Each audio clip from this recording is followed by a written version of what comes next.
Castle of Shadows. The tale tonight is a cautionary one. I would like to tell you about a fond memory that I have of my father. The message is simply this: be thankful for and treasure those precious moments with your loved ones while you have them.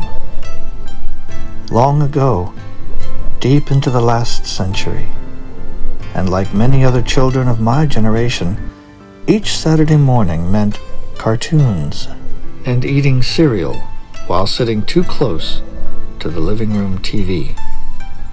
Late morning and afternoons were spent mowing the yard, while a sibling, an older sister in my case, cleaned or otherwise rearranged her room.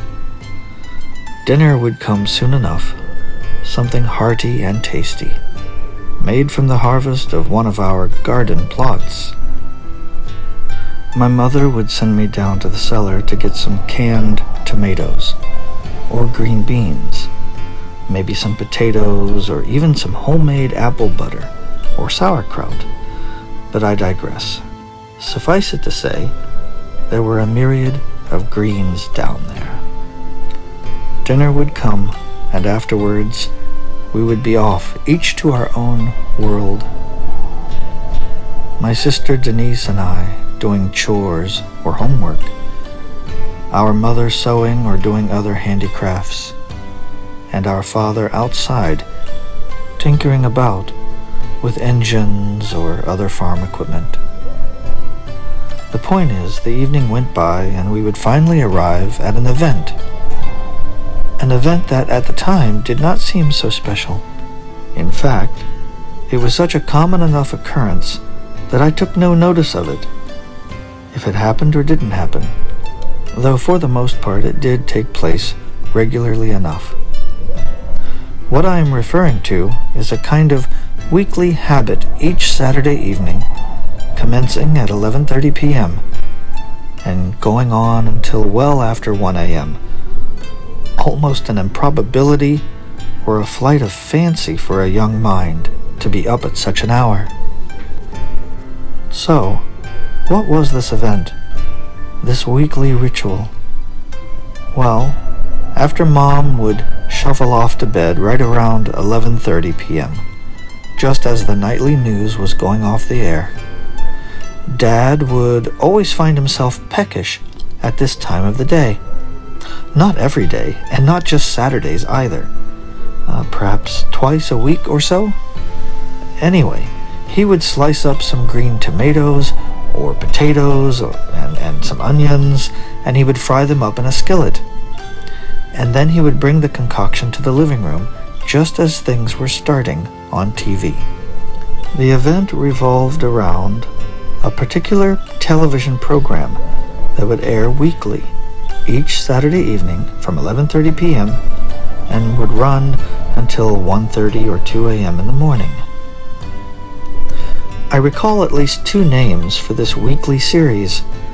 One name was Chiller, or Chiller Theater, and the other name was Thriller. You see, my memory is stretching back over 40 years to grasp this data, and as such, I'm getting conflicting reports from memory recall. For example, I remember Dad saying, "Thriller is on," but at other times he would say, "Chiller." Combine this with my brain recalling both names on the screen, and you can see my conundrum. Chances are just as good that whatever that program was may have indeed used both names, or had to change one name to the other due to copyright infringement. My initial research was enough to inform me that there were indeed programs by these names, and they were in the West Sylvania area, but neither their hosts nor their run dates match my recollection, nor do the run dates match the days of my youth. But I'm digressing. Here is what I do recall. There is a side view of a castle, and a storm is raging, and lightning flashes on the screen. and then the words appear, like chiller or thriller. It was in homage to this early childhood memory that I have constructed the Blackwood Horror Show's image of a shadowy castle high up on a lonely bluff, though we opted for fog in lieu of a storm. The other lingering image in my mind is that of a path, a rocky, long untrodden footpath that leads up to the castle, up to that mystery peak and whatever lay inside. My father and I would watch old sci-fi and horror shows from decades gone by. Dracula, the Wolfman, Frankenstein's monster, the Invisible Man, the Mummy, the Creature from the Black Lagoon, Godzilla, alien invasions, and so many more images would play out before my young eyes. And I would enjoy this until my sleepy mind would tug at me to go to bed and get some sleep. I would fight myself to stay awake, to find out the ending of the films. And I would succeed more often than not. That was the event. Watching old sci-fi movies with my father every Saturday night on something I recall being named either chiller or thriller. Anyway, it went from 11:30 p.m. until the wee hours of the morning. The odd thing is, my father never struck me as a sci-fi geek. He never talked to me of alien worlds or anything of that fantastic nature. We never really had heart-to-heart talks anyway. In that regard, being born in 1922, my father was indeed a product of his generation. In day-to-day life, he was just a farmer, and before that, a veteran of World War II, T5, or Technician 5th Grade. He was part of the personnel of the Army Air Force, repairing aircraft, which led him to be quite good at tinkering with machines of all sorts, while he, like many men, surely had his flaws and faults. You won't find me besmirching his name in this telling.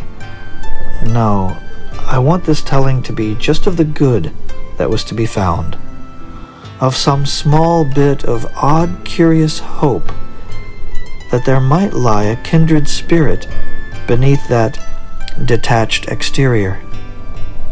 Alas, I was too young and too naive to be aware of such nuances back then. His geek side will remain a mystery, I suppose, just like the contents of the Castle of Shadows at the top of that winding and forlorn path. I'll never truly know what lies beyond that castle door, for I was too young to even know that I could venture up to knock upon it.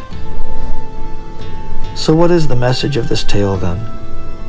I guess this: if you are the adventurous type, or the curious type, the time is now to go on that journey of discovery with your loved ones. When you come across a castle atop a lonely bluff, even one that might appear abandoned or possessed by foul spirits, don't hesitate to investigate. Your castle of shadows might one day tumble recklessly from its precipice, taking all of its secrets to that black sea below.